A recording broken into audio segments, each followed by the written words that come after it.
सच पूछा जाए तो ये निर्गुण का ध्यान है, ये सगुण रूप भगवान का ध्यान ही नहीं, निर्गुण रूप का ध्यान है। इस भागवत के विषय में मंगलाचरण करते हुए लिखते हैं वेदव्यास जी, धर्म प्रोजित कईतवोत्र परमो निर्मत सराणाम सताम वेद्यम वास्तव मत्र वस्तु शिवदम तापत्रयोन्मूलनम। ये कल्याणकारी ग्रंथ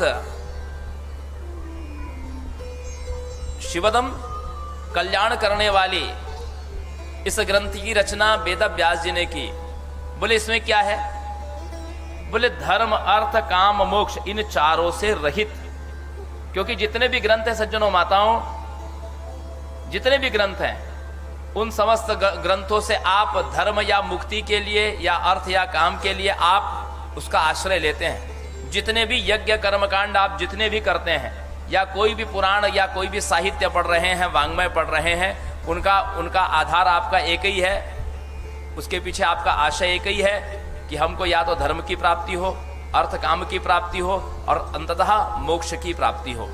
लेकिन श्रीमद् भागवत बोले धर्म से लेके मोक्ष पर्यंत तक की कामनाओं से रहित भगवान श्री कृष्ण की निर्मल भक्ति का इसमें निरूपण किया गया है। आप करा रहे हैं अपने पितरों की मोक्ष के लिए, श्रीमद् भागवत की कथा आप किस लिए करा रहे हैं? पितरों की मोक्ष के लिए। लेकिन पहले ही बोल दिए कि मोक्ष से भी रहित जो निर्मल भक्ति है उसका वर्णन इसमें किया गया है। मोक्ष से भी आगे की चीज है इसमें।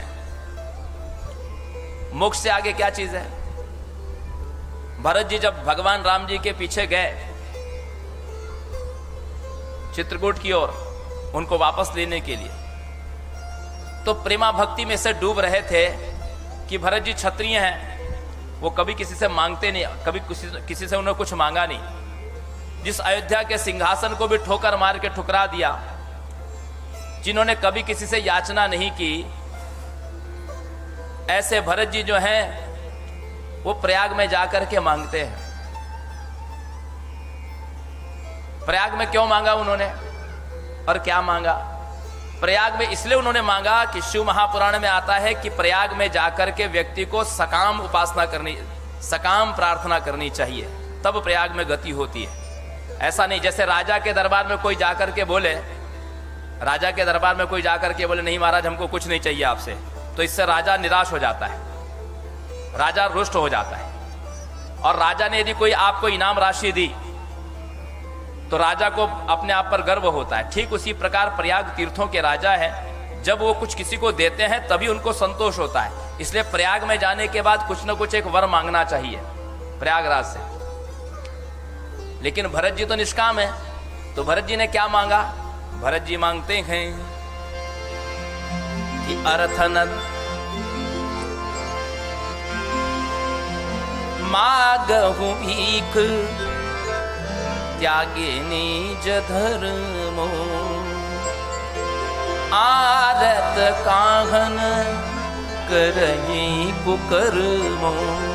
मैं आज अपना अयाच्य व्रत तोड़ करके आपसे भीख मांगता हूं हे प्रयागराज, क्योंकि दुखी व्यक्ति क्या पाप न कर ले, आरत काहन करही कुकर्मो। तो क्या मांगते हैं? मैं अर्थ नहीं चाहता, न धर्म चाहता हूं, न काम चाहता हूं, और मैं मोक्ष भी नहीं चाहता।